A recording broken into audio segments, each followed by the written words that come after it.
Good morning Bihar. नमस्कार, मेरा नाम ज्ञानेश्वर है और आप देख रहे हैं लाइव सिटीज।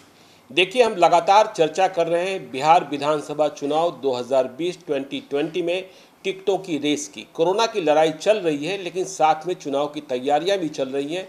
सभी पॉलिटिकल पार्टियां संभावित उम्मीदवारों पर विचार कर रही है, कुछ सिग्नल्स मिल रहे हैं।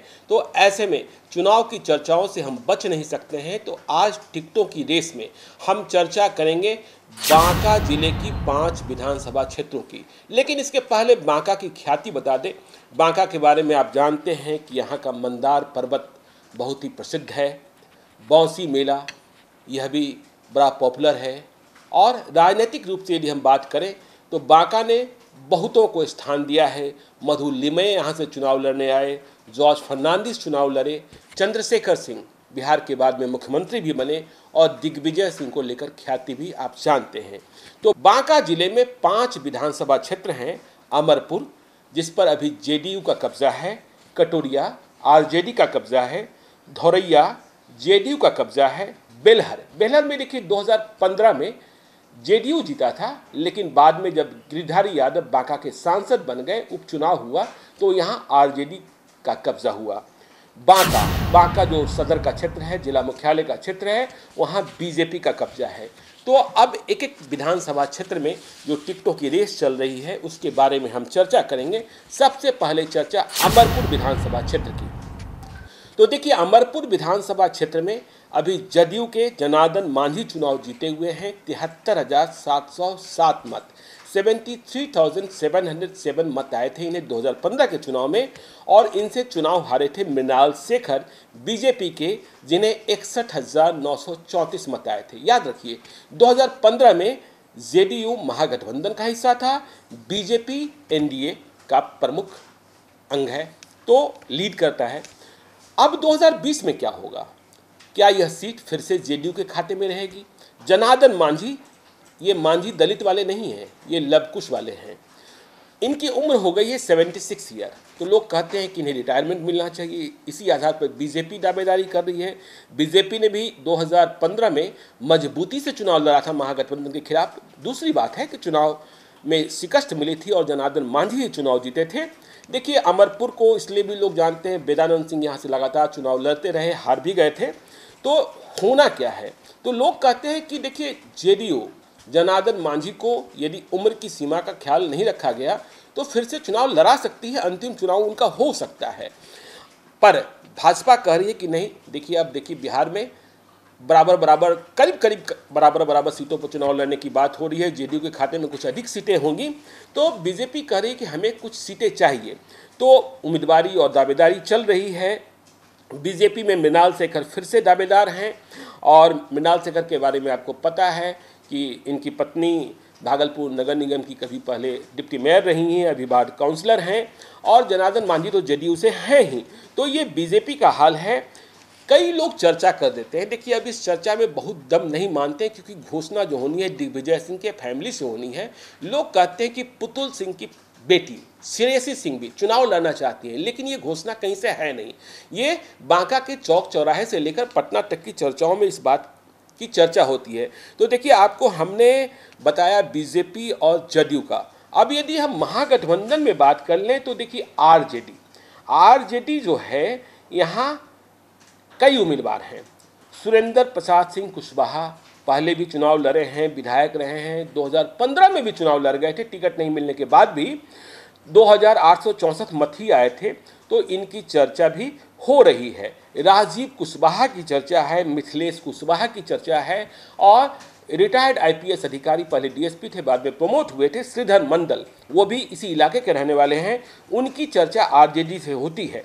कांग्रेस की भी दावेदारी इस सीट पर है। कारण जो जातीय समीकरण है, उस कारण से यहाँ जितेंद्र सिंह, ये सेंट्रल कोऑपरेटिव बैंक के पूर्व अध्यक्ष रहे हैं, उनकी चर्चा होती है। अनिल सिंह कई बार चुनाव लड़े हैं, उनकी चर्चा होती है। प्रोफेसर राकेश सिंह, इनके पिता विधायक रहे, पूर्व प्रत्याशी भी है, इनकी चर्चा होती है। संजीव सिंह, इनकी भी चर्चा होती है। और कहा यह जा रहा है कि रालोसपा की नज़र भी अमरपुर विधानसभा क्षेत्र पर है। कौशल सिंह एक बिल्डर हैं, झारखंड के बिल्डर हैं, रहने वाले इधर के ही हैं, बांका के जिले के ही हैं। वे भी हाल फिलहाल में रालोसपा में शामिल हुए हैं, मालजाल बहुत है, तो इनकी चर्चा भी हो रही है। लेकिन कौशल सिंह की चर्चा अमरपुर के साथ साथ बांका विधानसभा क्षेत्र के लिए भी होती है। तो ये अमरपुर विधानसभा क्षेत्र का हाल है। यदि हम धौरैया की बात करें, धौरैया देखिए सुरक्षित क्षेत्र है। मनीष कुमार तीसरी बार यहाँ का प्रतिनिधित्व कर रहे हैं, जदयू के हैं, और 2015 के चुनाव में इन्हें 68,858 वोट्स आए थे और इन्होंने चुनाव हराया था रालोसपा के भूदेव चौधरी को। जो भूदेव चौधरी रालोसपा के स्टेट प्रेसिडेंट हैं। आपको यह भी पता है कि 2019 के लोकसभा चुनाव में भूदेव चौधरी ने जमुई लोकसभा क्षेत्र में चिराग पासवान के खिलाफ चुनाव लड़ा, चुनाव हार गए। पहले वो सांसद रहे भी हैं जमुई से, तो रालोसपा से भूदेव चौधरी चुनाव हारे थे। मुनीलाल पासवान, देखिए मुनीलाल पासवान सीपीआई के 2015 में इन्हें 24,501 मत आ गए थे। देखिए जब हम सीपीआई की बात करते हैं तो बांका के कई विधानसभा क्षेत्रों में सीपीआई की दस्तक दिखाई देती है। इसके साथ ही दस्तक दिखाई देती है झारखंड मुक्ति मोर्चा की। देखिए झारखंड मुक्ति मोर्चा की दस्तक इसलिए दिखाई पड़ती है क्योंकि कई क्षेत्रों में, कई विधानसभा क्षेत्रों में, जो बांका के 5 विधानसभा क्षेत्र है जिले के, उनमें आदिवासी जनसंख्या है। और यह बात चल रही है कि बिहार में महागठबंधन का हिस्सा झारखंड मुक्ति मोर्चा हो सकती है। यदि झारखंड मुक्ति मोर्चा महागठबंधन का हिस्सा बनती है तो कोई ना कोई सीट बांका में झारखंड मुक्ति मोर्चा के खाते में जा सकती है। यह लोग कहते हैं बांका के चौक चौराहे से लेकर पटना के पॉलिटिकल कॉरिडोर्स में। खैर धौरैया की हम बात कर रहे थे, तो मनीष कुमार फिर से जदयू के उम्मीदवार हो गए। यह लोग मानते हैं, कह रहे हैं कि यहाँ कोई इफ्बत नहीं है और कोई दूसरी दावेदारी भी अभी दिख नहीं रही है। रालोसपा में भूदेव चौधरी, रालोसपा महागठबंधन का हिस्सा बना रहा तो फिर से भूदेव चौधरी चुनाव लड़ेंगे, प्रदेश अध्यक्ष हैं, कोई इफ्बत हो ही नहीं सकता है। लेकिन आरजेडी में उम्मीदवार हैं, आरजेडी में भी कई उम्मीदवार हैं। नरेश दास हैं, पहले भी एमएलए रहे हैं, सीपीआई में रहे हैं, अब राजद में हैं। इनकी खबर है कि ये चुनाव लड़ना चाहते हैं, राजद से टिकट के लिए पैरोकारी कर रहे हैं। गणेश पासवान, देखिए यहाँ चुनाव लड़ने को चले आते हैं। गणेश पासवान किस पार्टी के उम्मीदवार होंगे मैं नहीं कह रहा, लेकिन ये चुनाव लड़ने को चले आते हैं। सुल्तानगंज से पहले पूर्व विधायक रहे हैं, इन्होंने पहले भी लड़ा है, तो इनकी इच्छा रहती है। पप्पू यादव की पार्टी की नज़र भी धौरैया पर है और उनके कई उम्मीदवार लगे हैं तैयारी में, यह खबर आ रही है बांका से। अब हम बात कर लेते हैं कटोरिया, जो देखिए एसटी क्षेत्र है, तो ये आदिवासी बाहुल्य है। एसटी क्षेत्र आपको हमने बताया ही। देखिए अभी यहाँ से चुनाव जीती हुई हैं स्यूटी सीमा हेम्ब्रम आरजेडी की, 54,760, 54,760 मत आए थे इन्हें 2015 के विधानसभा चुनाव में, और इन्होंने हराया था निक्की हेम्ब्रम को, बीजेपी की उम्मीदवार को। 44,423 मत लाई थी, 44,423 इन्होंने चुनाव हराया था स्यूटी सीमा हेम्ब्रम ने निक्की हेम्ब्रम को। और यहाँ तीसरे स्थान पर देखिए, मैं झारखंड मुक्ति मोर्चा की जो बात कर रहा था वो कटोरिया में दिखता है। अंजला हांसदा चुनाव लड़ी थी, झारखंड मुक्ति मोर्चा की उम्मीदवार थी और तीसरे स्थान पर थी। इन्हें 17,481 मत आया था। तो ये बात अब कटोरिया के बारे में कही जा रही है कि स्यूटी सीमा हेम्ब्रम ही फिर से चुनाव लड़ेंगी आरजेडी से। यह सीट बीजेपी के खाते में ही रहेगी, लोग कह रहे हैं, कोई लोचा नहीं होना चाहिए क्योंकि पिछले चुनाव में भी यह जदयू की सीट नहीं थी, मतलब महागठबंधन में जो बंटवारा हुआ था। तो यदि भाजपा के खाते में यह सीट रहती है तो निक्की हेम्ब्रम फिर से चुनाव लड़ सकती हैं भाजपा के टिकट पर, अभी महिला आयोग में हैं। लेकिन निशा सालिनी हैं, जिला परिषद की सदस्य हैं, वह भी चुनाव लड़ना चाहती हैं भाजपा से और वह भी पैरोकारी में लगी हैं। झारखंड मुक्ति मोर्चा का दावा बनता है तो अंजला हांसदा, जिन्होंने 2015 के विधानसभा चुनाव में 17,481 मत लाया था, वो भी चुनाव लड़ना चाहेंगी। वैसे यह बात भी संभव है कि उम्मीदवार आरजेडी दे दे और सिंबल जेएमएम का हो, बशर्ते कि जेएमएम मतलब झारखंड मुक्ति मोर्चा और आरजेडी मतलब महागठबंधन में समझौता सीटों का हो जाए। आगे हम बात करते हैं बेलहर विधानसभा क्षेत्र की। देखिए बेलहर बड़ा ही इंपॉर्टेंट विधानसभा क्षेत्र है। गिरिधारी यादव 2015 में चुनाव जीते जदयू के उम्मीदवार के तौर पर 70,348 मत लाकर। बाद में 2019 के लोकसभा चुनाव में ये सांसद बन गए आरजेडी के जयप्रकाश नारायण यादव को हराकर। तो गिरिधारी यादव को 2015 के विधानसभा चुनाव में 70,348 मत आए थे। इन्होंने भाजपा के मनोज यादव को हराया था, जिन्हें 54,157 मत आए थे। और राजकिशोर प्रसाद उर्फ पप्पू यादव तीसरे स्थान पर रहे थे, तब झारखंड मुक्ति मोर्चा के प्रत्याशी थे। अब कहा जा रहा है कि ये राजद में चले गए हैं। इन्हें 10,408 मत आया था। ये कभी कटोरिया के विधायक भी रह चुके हैं। लेकिन जब गिरिधारी यादव सांसद बन गए 2019 में, तो फिर यहाँ उपचुनाव हुआ। गिरिधारी यादव ने नीतीश कुमार से लड़कर अपने भाई लालधारी यादव को टिकट दिलाया, लेकिन वे चुनाव जीत नहीं पाए। यहाँ उपचुनाव में जीत मिल गई आरजेडी के रामदेव यादव को। तो अब क्या होगा? यह सीट तो आज की तारीख में आरजेडी के कब्जे में है। कहा यह जा रहा है कि परिवारवाद का परिणाम भुगतना पड़ा जेडीयू को उपचुनाव में। तो क्या 2020 में नीतीश कुमार फिर से लालधारी यादव को टिकट देंगे? लोगों को शक शुबा है, संदेह है। कहा जा रहा है कि कोई नया उम्मीदवार यहाँ चुनाव मैदान में लाया जा सकता है जेडीयू की ओर से। वैसे कोशिश होगी गिरिधारी यादव की कि फिर से लालधारी यादव को ही चुनाव लड़ाएं। लेकिन यहाँ और भी कई नाम चल रहे हैं, जैसे मनोज यादव एमएलसी हैं, जेडीयू की हम बात कर रहे हैं। मनोज यादव एमएलसी हैं, वे अपनी पत्नी सिंपल यादव जिला परिषद की अध्यक्ष हैं, उनको चुनाव लड़ाना चाहते हैं। लेकिन इस पर गिरिधारी यादव की आपत्ति हो सकती है कि जब लालधारी यादव के साथ परिवारवाद का मसला फंसता है, तो फिर सिंपल यादव के साथ मसला क्यों नहीं फंसेगा? तो ये विरोध हो सकता है। ये सारी स्थिति है। दीपांकर बिस्वजीत, इनकी चर्चा भी बहुत हो रही है। दीपांकर बिस्वजीत ने उपचुनाव में खुलकर विरोध किया था परिवारवाद का, और पटना के पॉलिटिकल कॉरिडोर्स में काफ़ी एक्टिव दिख रहे हैं। जब उपचुनाव हुआ था तो काफ़ी इन्होंने परिवार को हराओ, परिवारवाद को खत्म करो, यह नारा लेकर उतरे थे। इसके साथ ही सुनील कुशवाहा की चर्चा भी जेडीयू से उम्मीदवार के तौर पर होती है। सुनील कुशवाहा आरसीपी सिंह के बेहद करीब माने जाते हैं, और कहा जा रहा है कि इनके नाम की चर्चा भी हो सकती है। ठीक इसी तरीके से पप्पू यादव, जो 2015 के चुनाव में झारखंड मुक्ति मोर्चा के उम्मीदवार थे, वे अब जदयू में आ गए हैं। तो ये भी टिकट की उम्मीदवार दावेदार हैं। ये चर्चा बांका में है। अब हम बात कर लेते हैं बीजेपी की। देखिए बीजेपी ऐसा नहीं कि बीजेपी इस सीट पर दावा अपना खत्म कर रही है। बीजेपी का कहना है कि 2015 में हम मजबूती से लड़े, मनोज यादव हमारे उम्मीदवार मजबूती से लड़े हैं, तो मनोज यादव फिर से लगे हैं। यदि सीट बेलहर खाते में आ जाए तो हम उम्मीदवार हैं। ठीक इसी तरीके से मृगेंद्र सिंह हैं, वे भी चुनाव लड़ना चाहते हैं भाजपा की सीट पर, यदि भाजपा को यह सीट मिले तो।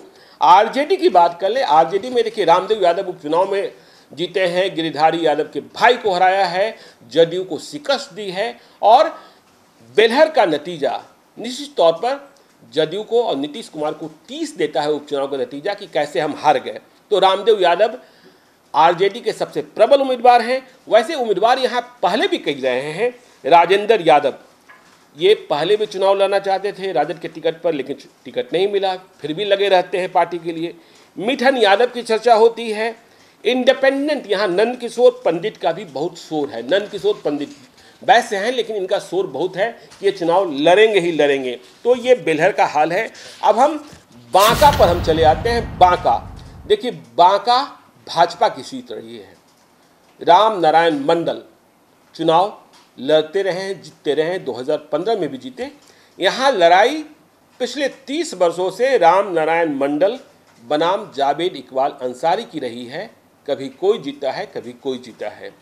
तो 2015 में राम नारायण मंडल जीते बीजेपी के उम्मीदवार के तौर पर। 52,379 मत आए, 52,379।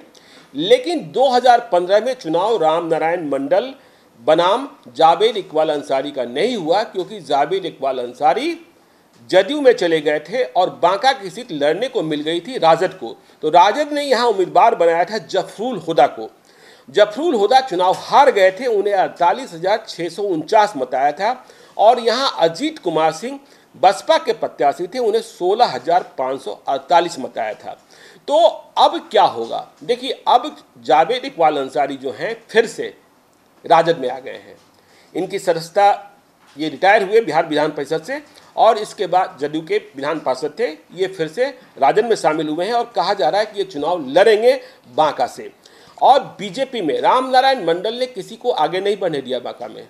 अभी बिहार सरकार में राजस्व मंत्री हैं, भूमि सुधार व राजस्व मंत्री हैं और इनका विभाग पिछले ही हफ्ते बड़ी चर्चा में रहा है। यहाँ ट्रांसफर घोटाला हुआ और ट्रांसफर घोटाला ऐसा हुआ कि मुख्यमंत्री नीतीश कुमार को दखल देना पड़ा, सारे तबादले निरस्त करने पड़े, आरोप लगा कि रुपयों का लेन देन हुआ है। और इसके बाद रामनारायण मंडल पर भी सवाल पैदा हुआ, उनके पीए पर भी सवाल पैदा हुआ।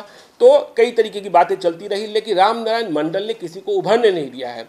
तो पटना में, बांका में नहीं, पटना में लोग कहते हैं कि रामनारायण मंडल के रवैये से नीतीश कुमार दुखी हैं इन दिनों। तो क्या टिकट नहीं मिलेगा? ऐसा हम नहीं कह सकते हैं, क्योंकि वहाँ भाजपा ने रामनारायण मंडल के अलावा किसी और को आगे बढ़ाया ही नहीं है। वैसे भाजपा की बात कर लें तो बांका में रामानंद चौधरी उनके नेता हैं, पुराने नेता हैं, लोग चर्चा करते रहते हैं। आरजेडी में जावेद इकबाल अंसारी आ गए हैं, लेकिन ऐसा नहीं है कि दूसरे लोगों ने उम्मीदवारी और दावेदारी छोड़ दी है। जफरुल हुदा जो 2015 में चुनाव लड़े थे, वे फिर से टाल ठोकने के लिए तैयार हैं। जुम्मन मुखिया हैं, जमीरुद्दीन जिनका असली नाम है, उनकी चर्चा होती है। बम यादव हैं। और यहाँ देखिए, मुकेश सहनी की पार्टी वीआईपी भी दावा कर रही है कि बांका की सीट हमें चाहिए और बांका की सीट के लिए वह लड़ रही है। बांका में वीआईपी के उम्मीदवार बनते दिख रहे हैं। जो टिकट चाहते हैं वो दिगंबर मंडल हैं, बभनगामा के मुखिया हैं, काम करने वाले मुखिया के रूप में जाने जाते हैं, उनका उदाहरण दिया जाता है। तो यह सीट मुकेश सहनी ले पाते हैं कि नहीं ले पाते हैं महागठबंधन में, ये देखने वाली बात होगी, लेकिन वीआईपी के पास यहाँ उम्मीदवार है। ठीक इसी तरीके से रालोसपा, जो हमने चर्चा आपको की कि कौशल सिंह चुनाव लड़ना चाहते हैं, झारखंड के बिल्डर हैं और यहाँ आए हैं, मूल रूप से बांका के ही रहने वाले हैं, लेकिन ये चुनाव लड़ने आए हैं और चुनाव लड़ने के लिए तैयार हैं कौशल सिंह। तो कौशल सिंह की इच्छा है, लेकिन सवाल यह है कि रालोसपा को यह सीट मिले तब तो कौशल सिंह को कोई टिकट देने की बात होगी या नहीं होगी। क्योंकि कौशल सिंह के बारे में जब हमने चर्चा की थी तो चर्चा यह भी हुई थी कि अमरपुर से भी वे चुनाव लड़ना चाहते हैं, लेकिन कौशल सिंह अमरपुर में भी और बांका में भी अपनी नज़रें गड़ाए हुए हैं। अब देखिए आगे टिकटों की रेस में कहाँ किसे सफलता मिलती है, किसे सफलता नहीं मिलती है। हम एक नया कार्यक्रम भी लेकर जल्दी आने वाले हैं, जिसमें हर विधानसभा क्षेत्र के बारे में, जो भी महत्वपूर्ण विधानसभा क्षेत्र हैं जहां टिकटों की मारामारी अधिक फंसेगी, वहां के समीकरण भी आपको बताएंगे, वहां प्रत्येक उम्मीदवारी की दावेदारी के कारण भी बताएंगे और समीकरण क्या कह रहे हैं, गणित क्या कह रहा है, इतिहास क्या कह रहा है, यह भी बताएंगे। तो आप बने रहिए लाइव सिटीज के साथ। अब तक आपने हमारे यूट्यूब चैनल को सब्सक्राइब नहीं किया है, जरूर कर लीजिए। और यदि इस वीडियो को आप फेसबुक के माध्यम से देख रहे हैं तो पेज को लाइक कीजिए और हमें ट्विटर पर भी फॉलो कीजिए। धन्यवाद।